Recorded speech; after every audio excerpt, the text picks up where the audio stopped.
October 7, 2023. It was a Saturday morning.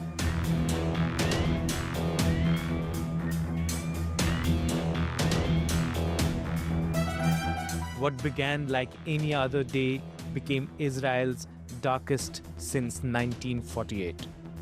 Sirens, gunfire, panic. Hamas fighters stormed the border, shooting, burning, and abducting. A music festival turned into a massacre. Families attacked in their own homes. By nightfall, more than 1,200 Israelis were dead. Another 250 were dragged into Gaza as hostages. For Israel, it was a trauma not felt in generations. For Gaza, it triggered a war that inflicted unimaginable pain and destruction. Hamas did in a way throw a big surprise. Hamas surprised not with its rockets, because Hamas has been fighting the Israeli army and the occupation forces through those rockets for decades, almost 2 decades. But this time Hamas could get into a large part of south of Israel, kill people in their homes, picked up, people, abducted them. And that death of more than 1,000 people in one morning, in a very short span of time. I was in Israel and I knew some of the university people of the Ben Gurion University who didn't survive this conflict. Who didn't survive the day. Palestinians say October 7 didn't happen in a vacuum. It is just the latest chapter in a struggle stretching back decades. Wars that redrew borders, peace accords that collapsed. And Gaza itself, 40 kilometers long, 2 million people blockaded and suffocating, a land under pressure bound to explode. Israel was formed largely with the support of the Western countries. There was opposition to this massive movement of the Jewish communities into Palestine. There was a certain military opposition to the Israelis. This military opposition was grossly inadequate, served no useful purpose, and Israel was able to proclaim that a state was legally formed in 1948. So since then, you had the war of 1967, when Israel further expanded its territorial control and occupied West Bank, Gaza, and East Jerusalem. Israel declared that East Jerusalem and West Jerusalem were now the united and eternal capital of Israel, though this is not allowed under international law. Israel has also occupied West Bank and Gaza.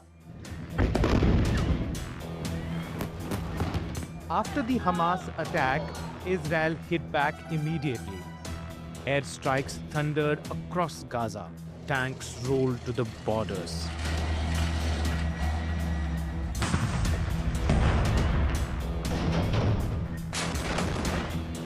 For Palestinians, the cost was devastating. Apartment blocks reduced to rubble, hospitals overwhelmed, families fleeing with nowhere safe to go. 2 years later, more than 60,000 Palestinians are dead, most of them women and children. Entire neighborhoods wiped off the map.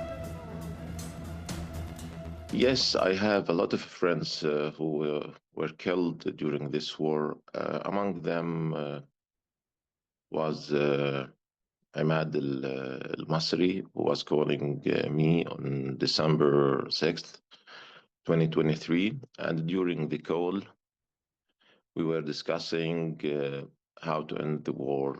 It should be ended very soon. And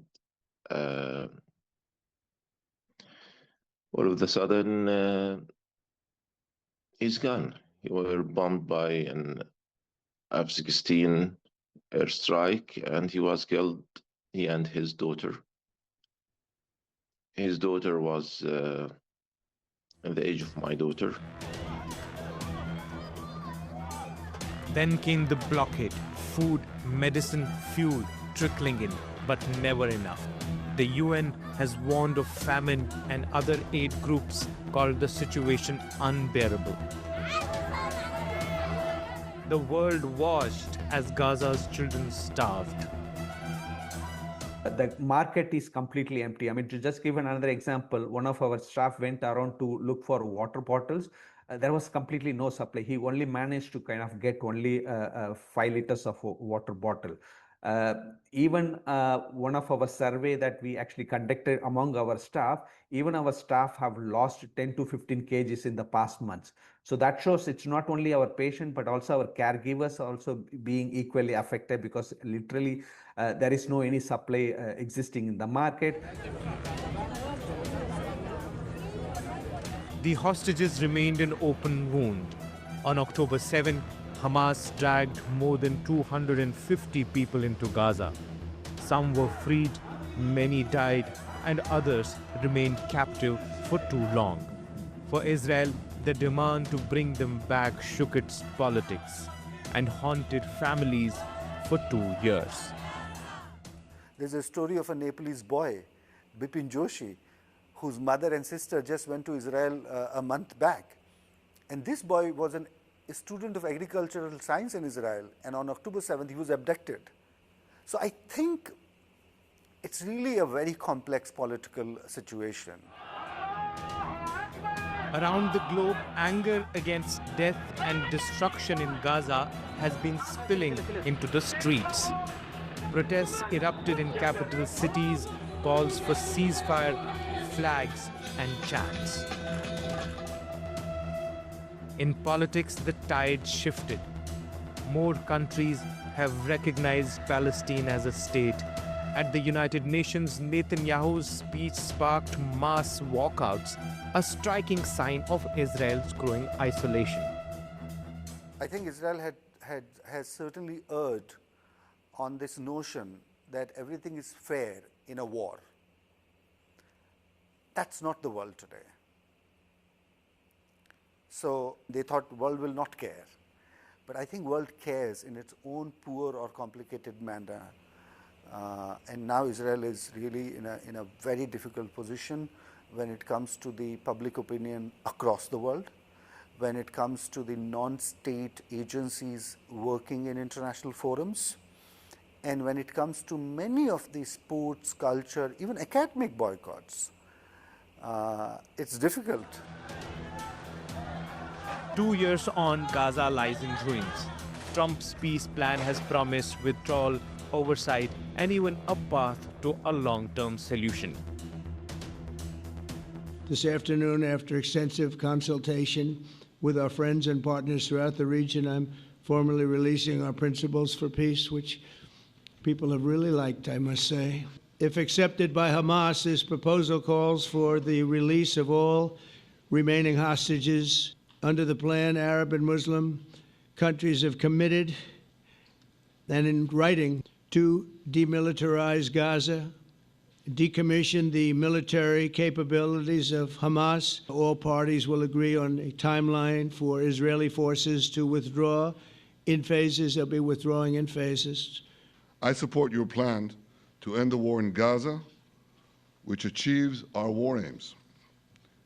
It will bring back to Israel all our hostages, dismantle Hamas's military capabilities, end its political rule, and ensure that Gaza never again poses a threat to Israel. Hamas, for now, has partially accepted it. Israel in past has pushed back on any question of a complete statehood. Palestinians have been enduring a life they can barely survive.